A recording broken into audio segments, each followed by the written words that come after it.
High students, math study with Chandan sir চ্যানেলের পক্ষ থেকে সকলকে স্বাগত জানাই। আজকে অংশীদারি কারবার বা পার্টনারশিপ বিজনেস দশম শ্রেণীর এই চ্যাপ্টারের ওপর আমি এর আগের ভিডিওতে কোশ্চেন নাম্বার 12 পর্যন্ত সলভ করেছিলাম। ঠিক আছে, তো এখন সেখান থেকেই কন্টিনিউ করা হচ্ছে। আজকের ভিডিও পছন্দ হলে তোমরা অবশ্যই লাইক করবে, আর যারা আমার চ্যানেলে নতুন তারা অবশ্যই সাবস্ক্রাইব করবে। ঠিক আছে, তো কোশ্চেন নাম্বার 13 বলা আছে যে কুমারটুলির 3 জন মৃৎশিল্পী একটি সমবায় ব্যাংক থেকে যৌথভাবে দশক শতক হাজার 1 লক্ষ টাকা ধার করে মৃৎশিল্পের একটি কারখানা স্থাপন করেন। কতজন মৃৎশিল্পী? 3 জন মৃৎশিল্পী কী করেছেন? একটি কারখানা স্থাপন করেছেন। তারা এই চুক্তি করেন যে প্রতি বছর ব্যাংকের কিস্তি 28,100 টাকা দেওয়ার পর, কী চুক্তি করেছে না, প্রতি বছর ব্যাংকের কিস্তি 28,100 টাকা দেওয়ার পর বাকি লাভের অর্ধেক কাজের দিনের অনুপাতে, অর্থাৎ যত টাকা লাভ হবে তার মধ্যে এত টাকা দেওয়ার পর বাকি টাকার অর্ধেক কাজের দিনের অনুপাতে এবং বাকি অর্ধেক সমান ভাগে ভাগ করে নেবেন। এখানে কিন্তু মূলধনের কথা কিছু বলে দেওয়া নেই, আলাদা আলাদা করে এখানে কাজের অনুপাত বলা আছে। তো গত বছর তারা 300 দিন, 275 দিন ও 350 দিন কাজ করেছেন এবং মোট লাভ হয়েছে কত না, 1,39,100 টাকা। তাহলে কে কত টাকা পেয়েছিলেন সেটা আমাদের হিসাব করতে হবে। ঠিক আছে, তো এই হচ্ছে ব্যাপার। মোট টাকা থেকে এত টাকা তারা কিস্তি দেবে, বাকি টাকা যে আছে সেই বাকি টাকার অর্ধেক তারা কাজের দিনের অনুপাতে ভাগ করে নেবে, আর অর্ধেক টাকা তারা সমান ভাগে ভাগ করে নেবে। এই হিসেবেগুলো তারা কে কত টাকা পাবে সেটা আমাদের নির্ণয় করতে হবে। ওকে, তো দেখা যাক কীভাবে আমরা সলভ করি। তো প্রথমে আমরা কি করব, যে 3 জন মৃৎশিল্পী ছিল তাদের কাজের অনুপাত। তো প্রথমজন কাজ করেছে 300 দিন, দ্বিতীয়জন কাজ করেছে 275 দিন এবং তৃতীয়জন কাজ করেছে 350 দিন। এটা 1 বছরের মধ্যে, সেই হিসেবেই আমরা নির্ণয় করব। তাহলে তাদের কাজের অনুপাত কী হয়ে যাবে, এটা আমরা 25 দিয়ে কাটাকুটি করেছি। ঠিক আছে, 25 12 300 হবে, 25 11 275, আর 25 14 করলে 350 পাওয়া যাবে। ঠিক আছে, বা তোমরা এমনি 5 দিয়ে কাটতে পারো, প্রথমে কেটে করতে পারো, করলে 12:11:14 পাবো। আচ্ছা, মোট লাভ কত হয়েছে না, 1,39,100 টাকা লাভ হয়েছে। মোট লাভ 1,39,100 টাকা। ব্যাংকের কিস্তি কত টাকা দেওয়া হবে না, 28,100 টাকা দেওয়া হবে। তাহলে ব্যাংকের কিস্তি 28,100 টাকা দেওয়ার পর বাকি কত টাকা থাকবে? ব্যাংকের কিস্তি 28,100 টাকা দেওয়ার পর বাকি টাকা থাকবে আমাদের, মোট লাভ কত ছিল, 1,39,100 টাকা। তো সেখান থেকে সেটা মাইনাস করতে হবে। মাইনাস করলে আমরা কত পাবো না, 1,11,000 টাকা পাবো। 1,39,100 টাকা থেকে যদি আমরা 28,100 টাকা বাদ দিই তাহলে কি পড়ে থাকবে না, 1,11,000 টাকা পড়ে থাকবে। এখন এই টাকার অর্ধেক তারা এই কাজের অনুপাতে ভাগ করে নেবে, আর অর্ধেক টাকা তারা সমান ভাগে ভাগ করে নেবে। ওকে, তো সেটাই বলা হচ্ছে যে এখন 1,11,000 টাকার অর্ধেক, অর্থাৎ 1,11,000 ভাজিতক 2, তো 1,11,000-এর অর্ধেক কত হবে, 55,500 টাকা। 1,11,000-এর অর্ধেক কত হবে না, 55,500 টাকা। তো 55,500 টাকা 3 জনে মৃৎশিল্পী কাজের দিনের অনুপাতে, অর্থাৎ 12:11:14 12:11:14 অনুপাতে ভাগ করে নেবে। তো যদি এরা এই অনুপাতে ভাগ করে নেয় তাহলে তারা কত টাকা পাবে সেটা দেখা যাক। বোঝা গেছে? এর অর্ধেক হচ্ছে 55,500 টাকা। এই টাকাটা তারা 12:11:14 এই অনুপাতে ভাগ করে নেবে। তো এই অনুপাতে যদি ভাগ করে নেয় তাহলে কত পাবে সেটা আমরা আনুপাতিক ভাগার করে বার করতে পারবো। কত হয়, 12 যদি প্রথম জনের ক্ষেত্রে হয় 12 কত হবে, 12 + 11 + 14, 12 11 কত হয়, 23 14 37, ভাগ করে দেখতে হবে কত আসে। তো সেক্ষেত্রে প্রথমজন পাবে 12, সেক্ষেত্রে 12 ছিল অনুপাতের ক্ষেত্রে, 12/37, 37 দিয়ে কাটাকুটি করলে 37 থেকে 37, 13 2 25, 2 5 5 পড়ে থাকছে, আর 5 7 35, তারপরে 37 5 দিয়ে গেলে এটা 1500 পাবো, ঠিক আছে, কাটাকুটি করলে এটা 1500 পাওয়া যাবে। তাহলে 12 × 15 করলে আমরা পাই 180, পাশে দুটো শূন্য আছে, তাহলে 18,000 টাকা। অর্থাৎ 55,500 টাকা থেকে 55,500 টাকা থেকে প্রথম মৃৎশিল্পী পাবে 18,000 টাকা। এখন দ্বিতীয় জনের ক্ষেত্রে অনুপাত কত ছিল? 11। তাহলে 11/37 গুণিতক 55,500, কাটাকুটি করলাম, কত পেলাম না 1500 টাকা। 11 × 1500 করলে কত পাওয়া যাবে না 16,500 টাকা। 11 × 1500 করলে পাওয়া যাবে 16,500 টাকা। অর্থাৎ 55,500 টাকা থেকে দ্বিতীয় মৃৎশিল্পী পাবে 16,500 টাকা। একইভাবে তৃতীয় জন অর্থাৎ তৃতীয় মৃৎশিল্পী কত পাবে না, অনুপাত ছিল 14, তাহলে 14/37 গুণিতক 55,500, 1500 দিয়ে কাটবে, 37 1500 দিয়ে কাটাকুটি হয়েছে, 14 × 15 করলে পাবো 210, দুটো শূন্য আছে, পাশে দুটো শূন্য বসবে, অর্থাৎ 21,000 টাকা। অর্থাৎ 21,000 টাকা। তাহলে 55,500 টাকা থেকে তৃতীয় জন পাবে 21,000 টাকা। কিন্তু ব্যাপার হচ্ছে আবার আমাদের কি ছিল না, আবার একটা ব্যাপার ছিল যে এই 1,11,000 টাকার অর্ধেক কিন্তু তারা কিন্তু প্রথমে কাজের অনুপাতে ভাগ করে নিয়েছে, আর বাকি অর্ধেক টাকা তারা সমানভাবে ভাগ করবে। তো 55,500 টাকা যদি সমান ভাগে ভাগ করে নেয় তাহলে প্রত্যেকে কত করে পাবে? 55,500 ভাজিতক 3, 3 দিয়ে কাটাকুটি করলে 3 8 54, 1 5 3 5 15, অর্থাৎ 18,500 টাকা করে পাবে। এই টাকাটা প্রত্যেকে কিন্তু পাবে। ওকে, তাহলে প্রথম মৃৎশিল্প আগে কত পেয়েছিল? প্রথম মৃৎশিল্প আগে পেয়েছিল আমাদের কত, এখানে আছে, আগে পেয়েছিল 18,000 টাকা। এখন কত পেয়েছে না 18,500 টাকা। এটা তো সবাই পাচ্ছে। তার মানে প্রথম মৃৎশিল্পের প্রাপ্য লাভ বা মোট যে লাভ যেটা পাবে সেটা হবে 18,000 প্লাস 18,500, অর্থাৎ 36,500 টাকা। 36,500 টাকা এটা হয়ে যাচ্ছে। দ্বিতীয় মৃৎশিল্পের কত ছিল না, দ্বিতীয় মৃৎশিল্পের টাকা ছিল আমাদের পরিষ্কার 16,500 টাকা। এইখানে 16,500 টাকা রয়েছে, আর 18,500 টাকা কিন্তু প্রত্যেকেই পাচ্ছে। এই 18,500 টাকা প্রত্যেকেই পাচ্ছে। তাহলে দ্বিতীয় মৃৎশিল্পের মোট কত টাকা হবে? দ্বিতীয় মৃৎশিল্পের মোট টাকা হয়ে যাচ্ছে আমাদের 16,500 যুক্ত 18,500। ওকে, তাহলে হয়ে যাচ্ছে কত না, এটা 35,000 টাকা। আর তৃতীয় মৃৎশিল্প তার ক্ষেত্রে কিন্তু প্রথমে ছিল 21,000 টাকা, আর এখন 18,500, তাহলে ওইটা যোগ করলে পাচ্ছি আমরা 39,500 টাকা। 39,500, 39,500 টাকা। অর্থাৎ প্রথম মৃৎশিল্প 36,500, দ্বিতীয় মৃৎশিল্প 35,000 টাকা, আর তৃতীয় মৃৎশিল্প হচ্ছে 39,000 টাকা। ওকে, নেক্সট কোশ্চেন নাম্বার 14 বা 14। কী বলা আছে? দুই বন্ধু যথাক্রমে 40,000 টাকা ও 50,000 টাকা দিয়ে একটি যৌথ ব্যবসা শুরু করেন। কত টাকা দিয়ে? 40,000 টাকা ও 50,000 টাকা দিয়ে যৌথ ব্যবসা শুরু করেন। তাদের মধ্যে একটি চুক্তি হয় যে লাভের 50% মানে কি অর্ধেক নিজেদের মধ্যে সমান ভাগে এবং লাভের অবশিষ্টাংশ মূলধন অনুপাতে ভাগ হবে। এই ব্যাপার রয়েছে।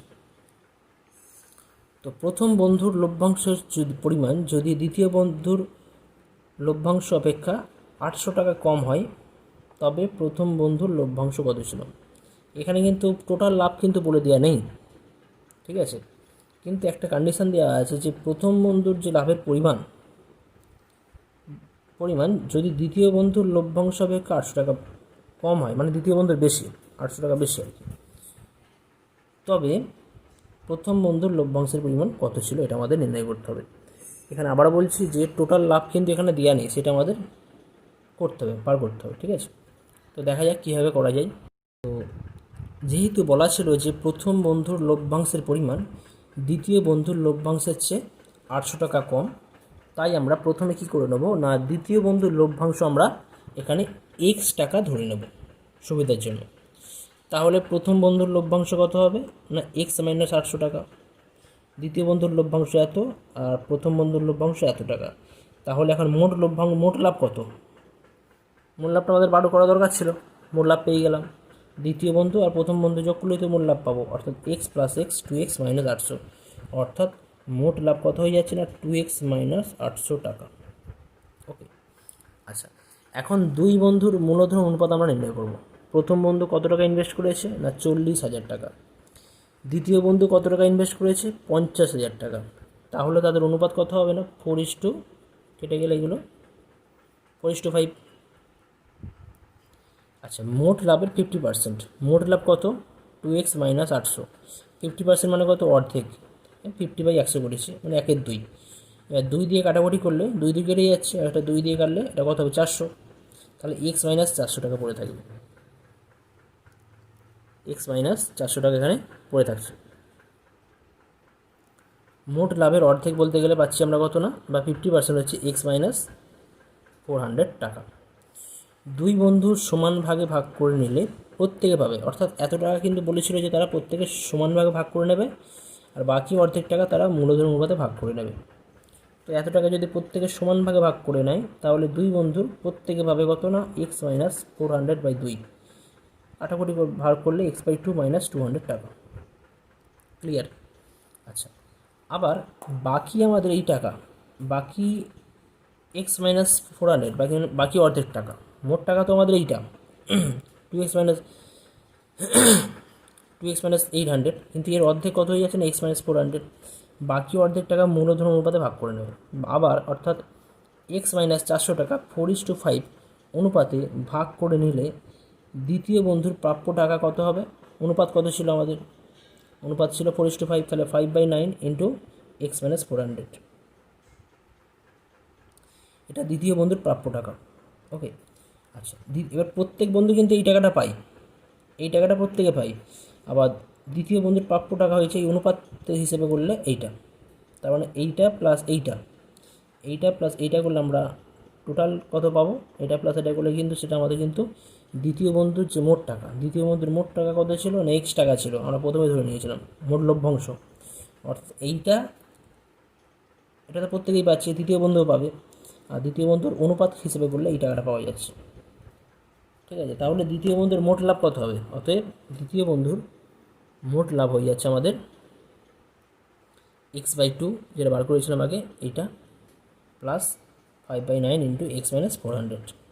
এবারে 9 আর 2 লসের কত, 18 করা হয়েছে। তাহলে এদিকে কত দিয়ে গুণ হবে, এদিকে 9 দিয়ে গুণ হবে, 9 দিয়ে গুণ 9x। আচ্ছা, এবার 18 দিয়ে গুণ হবে এটাকে, এখানে যদি 1 আছে তাহলে 18 দুগুণে 36, 3600 প্লাস এখানে 2 দিয়ে গুণ হবে, 5 দুগুণে 10, তাহলে 10x মাইনাস এটা 4000 হয়ে যাচ্ছে। এবার এখান থেকে পাচ্ছি তাহলে নিচে 18 পড়ে থাকছে। ঠিক আছে,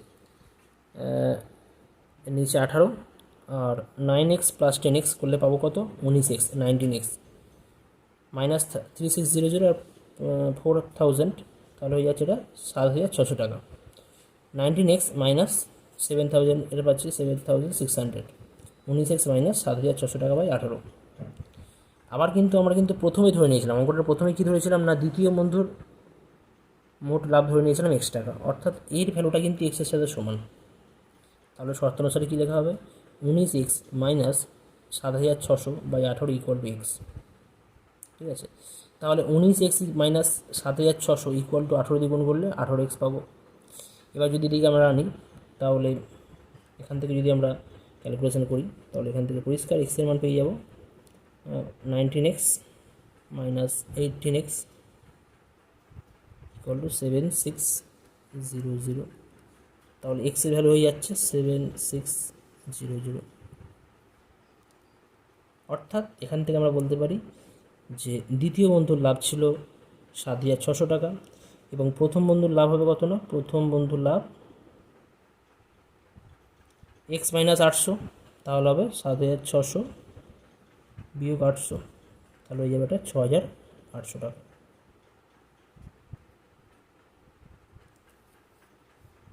তো এখানে আমরা সেটাই ক্লিয়ার করেছি, 19x মাইনাস 18x = 7600, তাহলে x এর ভ্যালু হয়ে যাচ্ছে 7600 টাকা। আমাদের কী চেয়েছিল কোশ্চেনে বলা ছিল যে প্রথম বন্ধুর লভ্যাংশ, তো প্রথম বন্ধুর লাভের পরিমাণ বা লভ্যাংশের পরিমাণ, প্রথম বন্ধুর লভ্যাংশের পরিমাণ হবে x - 800, অর্থাৎ 7600 - 800 = 6800 টাকা। এটাই হচ্ছে আমাদের কমপ্লিট অ্যান্সার। নেক্সট কোশ্চেন, আমাদের যে বট টাইপ যে প্রবলেম তার শেষ কোশ্চেন নাম্বার 15। দেওয়া আছে পূজা, উত্তম ও মেহের যথাক্রমে 5,000 টাকা, 7,000 টাকা ও 10,000 টাকা মূলধন নিয়ে অংশীদারি কারবার এই শর্তে শুরু করে। কিছু কন্ডিশান আছে। কী কন্ডিশান আছে না, কারবার চালানোর মাসিক খরচ 125 টাকা। হিসাবপত্র রাখার জন্য পূজা ও উত্তম প্রত্যেকে মাসিক 200 টাকা পাবে। কে কে পাবে না, পূজা ও উত্তম প্রত্যেকে মাসিক 200 টাকা করে পাবে।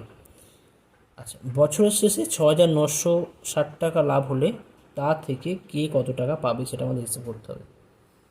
তো ব্যাপার হচ্ছে বছরের শেষে কিন্তু এই যে মাসিক খরচ কিন্তু এটা প্রতি মাসে, তাহলে এক বছরে কত টাকা খরচ হবে কারবার চালানোর জন্য, 125 গুণিতক 12, সেই টাকাটা আমাদের কিন্তু এই মোট লাভ থেকে মাইনাস করতে হবে। আবার হিসাবপত্র খরচ রাখার জন্য পূজা ও উত্তমকে প্রত্যেক মাসে কিন্তু আমাদের 200 টাকা করে দিতে হয়। তাহলে 12 মাসে কত দিতে হবে না, 12 দুগুণে 2400 টাকা। তাহলে সেই টাকাটাও কিন্তু এখান থেকে আমাদের মাইনাস করতে হবে। এটা মাইনাস করার পর আর এখানে এটা মাইনাস করার পর যে বাকিটা পড়ে থাকবে, সেই বাকি টাকা তারা কিন্তু মূলধন অনুপাতে ভাগ করে নেবে। সেটা কিছু বলে দেওয়া নেই, তাহলে সেটা মূলধনের অনুপাতে ভাগ করে নেবে। তো সেই হিসেবে তাহলে তারা কি কত টাকা পাবে সেটা কিন্তু বার করতে হবে। আর সেখানে একটা ব্যাপার রয়েছে যে পূজা ও উত্তম প্রত্যেকে মাসিক 200 টাকা, অর্থাৎ এক বছরে কিন্তু পূজা পাবে 2400 টাকা, উত্তম পাবে 2400 টাকা, এই হিসেবে। ঠিক আছে, তো দেখা যাক কীভাবে করা যায়। তো এখানে আমরা প্রথমে কি করব, পূজা, উত্তম ও মেহের এর মূলধনের অনুপাত। পূজার কত ছিল মূলধন, 5,000 টাকা, উত্তমের 7,000 টাকা, মেহের 10,000 টাকা। তাহলে অনুপাত হচ্ছে কত না, 5:7:10। বছরের শেষে লাভ কত হয়েছে, বছরের শেষে মোট লাভ 6,960 টাকা। ওকে, আমি আগে যেটা বললাম যে কারবার চালানোর জন্য আমাদের মাসিক খরচ হতো 125 টাকা। তাহলে এক বছর মানে 12 মাস, তাহলে এক বছরে মোট কত খরচ হবে না, 12 গুণিত 125 সমান 1500 টাকা। ওকে, আচ্ছা, হিসাবপত্র খরচ রাখার জন্য পূজা ও উত্তম প্রত্যেককে 200 টাকা করে দিতে হতো। তাহলে প্রতি মাসে, তাহলে প্রতি বছরে পূজাকে কত দিতে হবে, হিসাবপত্র রাখার জন্য পূজার প্রাপ্য টাকা এক বছরে প্রাপ্য টাকা এক বছরে 12 গুণিত 200, 2400 টাকা। আবার একইভাবে হিসাবপত্র রাখার জন্য উত্তমের প্রাপ্ত টাকা এক বছরে, এক বছরটা ইনক্লুড করতে হবে, 12 গুণিত 200, 2400 টাকা। ওকে, তাহলে এখন কারবার চালানোর ও হিসাবপত্র রাখার জন্য হিসাবপত্রের খরচ বাদ দিয়ে বাকি টাকা, তাহলে এই টাকাগুলো বাদ দিতে হবে, 2400 আর ওখানে যে 1500 পেয়েছিলাম এই টাকাগুলো বাদ দিতে হবে। কোথা থেকে বাদ দিতে হবে না, সেই 6,960 টাকা মোট লাভ থেকে। তাহলে এই টাকাগুলো বাদ দেওয়ার পর বাকি টাকা কত পড়ে থাকবে, তাহলে খরচ বাদ দিয়ে বাকি টাকা সমান 6,960 মাইনাস এগুলো যোগ করতে হবে, 2400, 4800 আর 1563। ঠিক আছে, অর্থাৎ বাকি টাকা হয়ে যাচ্ছে 660 টাকা মাত্র আমাদের পড়ে থাকছে। এখন এই টাকা কিন্তু তারা কিন্তু মূলধনের অনুপাতে ভাগ করে নেবে, 660 টাকা এটা মূলধনের অনুপাতে ভাগ করে নেবে। তো 660 টাকা 5:7:10 অনুপাতে ভাগ করে নিলে পূজার কত পাবে, পূজার প্রাপ্য 5/5 + 7 + 10 22 পাবো, ইন্টু 660, 22 দিয়ে কাটলে 30 হবে, তাই 3×5=15, অর্থাৎ 150 টাকা। উত্তমের প্রাপ্য কত হবে না, 7/22 গুণিতক 660, তাহলে হয়ে যাচ্ছে এটা 210 টাকা। আর মেহের প্রাপ্য হয়ে যাচ্ছে আমাদের 22 দিয়ে গেলে 300 টাকা। কিন্তু এটাই কিন্তু অ্যাকচুয়ালি প্রাপ্য নয়, পূজার প্রাপ্য কিন্তু এই 150 টাকা আছে, আবার ওই 2400 টাকা আছে। তাহলে 150 + 2400 কত হয়ে যাচ্ছে টোটাল 2550। উত্তমের আগে ছিল 2400, এখন 210, 2610 টাকা হয়ে যাচ্ছে। আর মেহের তো কিছু নেই, 300 টাকাই থাকবে লাভ। ঠিক আছে, তাহলে পূজার মোট প্রাপ্য হয়ে যাচ্ছে কত না, 2400 + 150 অর্থাৎ 2550 টাকা। উত্তমের মোট প্রাপ্য 2610 টাকা এবং মেহেরের মোট প্রাপ্য 300 টাকা। ওকে, তো এখানেই আমাদের যে ব্রড টাইপ প্রবলেম ছিল কোষে থেকে 14 থেকে, সেইগুলো আমরা এখানে শেষ করলাম। পরবর্তী ভিডিওতে যে সমস্ত আমাদের ভিএসএ বা এমসিকিউ প্রবলেমগুলো আছে কোশ্চেন নাম্বার 16, সেই সমস্ত প্রবলেম নিয়ে আমরা আলোচনা করব। ওকে, থ্যাংক ইউ।